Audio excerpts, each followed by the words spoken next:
Nous sommes de retour sur le plateau de TU Finance. Merci beaucoup. Si vous nous rejoignez à l'instant, comme convenu, comme promis, il est désormais temps d'être en duplex et en direct avec Thomas Andrieux pour notre interview éco. Bonjour Thomas. Bonjour. Bonjour, merci beaucoup d'être avec nous. Je rappelle que vous êtes auteur, spécialiste de l'économie et de la finance et que vous intervenez régulièrement sur notre plateau ou en duplex. Thomas, la semaine dernière, dans son discours au Congrès, le président de la Fed a assuré que l'économie américaine était suffisamment solide et bien placée pour faire face à un resserrement monétaire. Hier, il a dit que la politique monétaire de la Fed risquait de freiner l'économie. Du coup, que faut-il croire, Thomas ? Situation extrêmement tendue parce qu'en fait la priorité aujourd'hui c'est de savoir est-ce que des hausses de taux de 50 points de base, 1 point de base ou 1,5 point de base vont faire changer la tendance d'une inflation qui a 8 points de base, enfin qui a 8%. Donc c'est une situation où on a des taux réels négatifs qui sont à -5, -6, -7.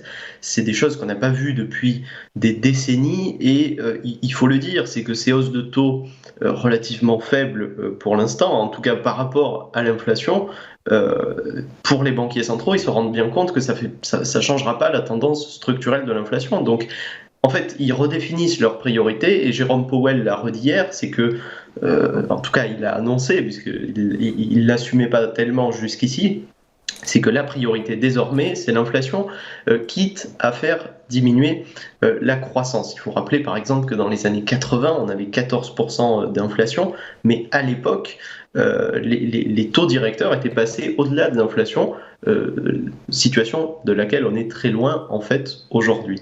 Ok, alors en ce moment, les principaux grands argentiers mondiaux sont réunis à Sintra pour un forum. Donc, on a notamment entendu Jérôme Powell et Christine Lagarde, tous les deux, finalement, nous dire qu'ils s'étaient trompés dans la compréhension, dans l'anticipation des niveaux d'inflation. Qu'est-ce qui va se jouer en Europe ? Qu'est-ce que va faire Christine Lagarde ? Est-ce que son outil de non-fragmentation est nécessaire, selon vous ? Est-ce qu'il est nécessaire ? Je ne sais pas, parce que, en tout cas, il est important, je pense, pour la BCE de prendre en compte ce risque qu'elle a elle-même créé, en fait. Il faut le rappeler. On reparlera peut-être après du spread, l'écart des taux, mais il a diminué ces derniers mois. Mais en fait, ce qui se passe, c'est beaucoup plus grave en zone euro. C'est que le risque de fragmentation de l'euro à long terme, ce risque-là, il est réel, en fait. Parce qu'on a des pays dans lesquels la dette publique peut difficilement être soutenue avec des taux durablement supérieurs à 2 ou 3%. Et dans cette situation, il faut être extrêmement vigilant, et c'est ce que la BCE a très bien compris, mais c'est un poids mort dans le pied pour lutter contre l'inflation. La BCE, elle anticipe toujours une inflation relativement faible, assez faible, pour ne pas dire très faible même, c'est critiqué par certains économistes, mais ce cadre-là fait que il y a un risque qui pèse sur l'euro, et ce qui fait qu'à côté de l'euro, le dollar s'apprécie, le franc suisse s'apprécie également.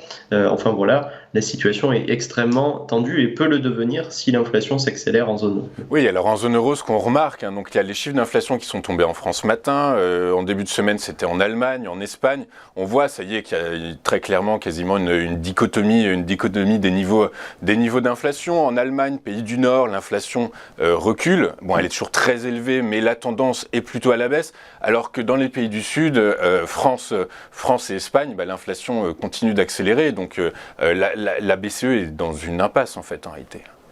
Oui, bien sûr. D'ailleurs, on a eu, par exemple, hier, ce qui est très inquiétant, c'est que l'inflation a accéléré en Espagne à 10,2% sur un an, tandis qu'en Allemagne, elle a reculé de 0,3 points. Donc, il y a des signaux contradictoires qui augmentent le risque de fragmentation de la zone euro, tout simplement. Ça, c'est le premier point. Et ce matin, par exemple, on a eu les chiffres de l'inflation en France à 5,8%. 6,5% dans les normes européennes. Donc c'est une inflation qui s'accélère, qui n'est pas parmi les plus fortes de la zone euro, mais je ferai peut-être un petit commentaire sur ces données, c'est que l'inflation qu'on observe aujourd'hui en France, elle vient de 3 secteurs, l'alimentaire, l'énergie et les biens manufacturés.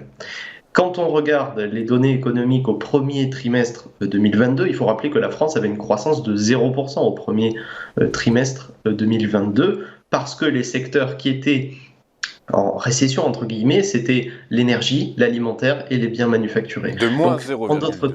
Pardon, je vous coupe Thomas, mais c'était moins Oui. 0,2 la croissance de PIB au premier trimestre en France. Voilà, donc c'était même négatif. C'était Ce qui veut dire que si on a un second trimestre de baisse, on est en récession.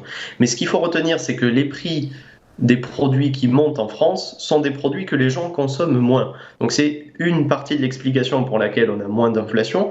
La seconde explication pour laquelle on a moins d'inflation relativement en France, c'est qu'on a un fort déficit de la balance commerciale. 100 milliards sur un an. 100 milliards sur un an, ça fait 4%.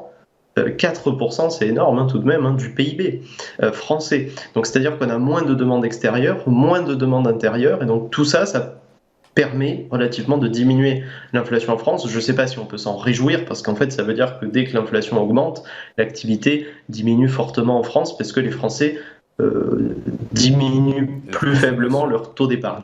Oui, et le taux d'épargne est en train de diminuer, du coup, justement, Thomas, en ce moment en France. Vous avez ces données. Pardon, sur quel aspect ? Le taux d'épargne, où on en est de taux d'épargne en France actuellement. C'est assez intéressant parce qu'en général, les récessions sont précédées par un minimum du taux d'épargne, en tout cas aux États-Unis. Aux États-Unis, on est à 4,5% de taux d'épargne, c'est-à-dire un plus bas depuis au moins 10 ans.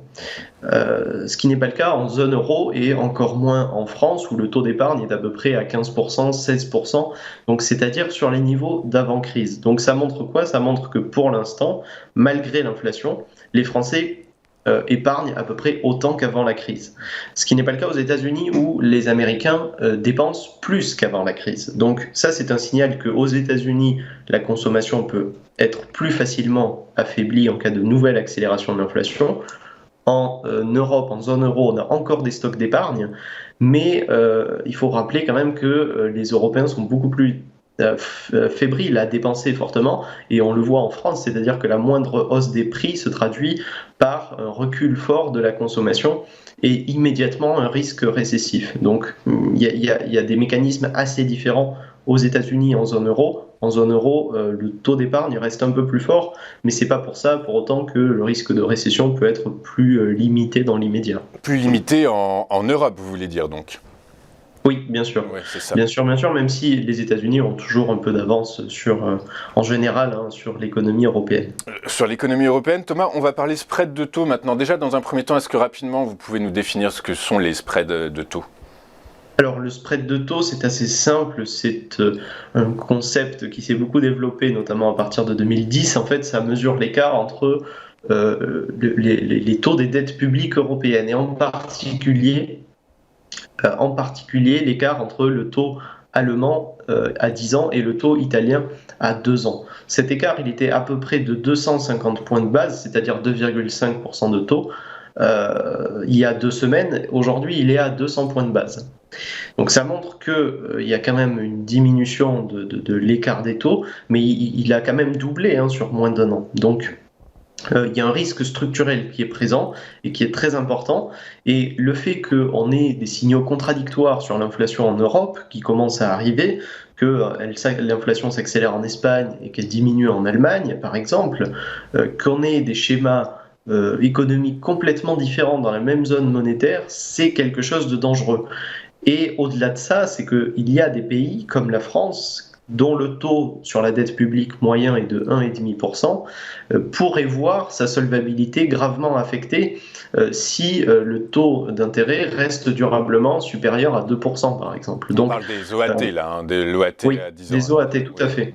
Donc le spread, c'est un moyen pour la BCE de faire une estimation du risque monétaire, finalement. Et effectivement, l'euro est très proche de la parité avec le dollar. Il peut rapidement passer en dessous, comme rebondir, mais dans les deux cas, c'est assez risqué. Et à long terme, il y a un risque qui est très présent, puisque le risque récessif immédiat est un autre risque aussi à prendre en compte, hein. Mais pour les États aujourd'hui, le risque en fait, c'est que le taux s'emballe en fait, hein, parce que si on prend par exemple le service de la dette, on se rend compte qu'il augmente d'une dizaine de milliards chaque année, mais si en fait les taux d'intérêt d'emprunt d'aujourd'hui passent au-delà des taux moyens des échéances confondues, eh bien ça veut dire qu'on a un emballement en fait des besoins de financement. Et là, ça peut rapidement déraper, surtout si l'inflation structurelle se maintient. Donc c'est pour ça que l'écart des taux est très surveillé par la BCE, parce que la moindre défaillance deviendrait absolument catastrophique pour la zone euro, qui est déjà très affaiblie par le contexte de guerre aux portes de l'Europe. Ouais, très clair. Merci beaucoup Thomas. Merci beaucoup d'avoir été avec nous ce matin. Merci beaucoup Merci beaucoup. pour vos explications. Je rappelle que vous êtes auteur et spécialiste de l'économie et de la finance et que vous intervenez régulièrement sur notre antenne. On va marquer une ultime pause et juste après, eh bien, ce sera notre point bourse. À tout de suite sur Téléfinance.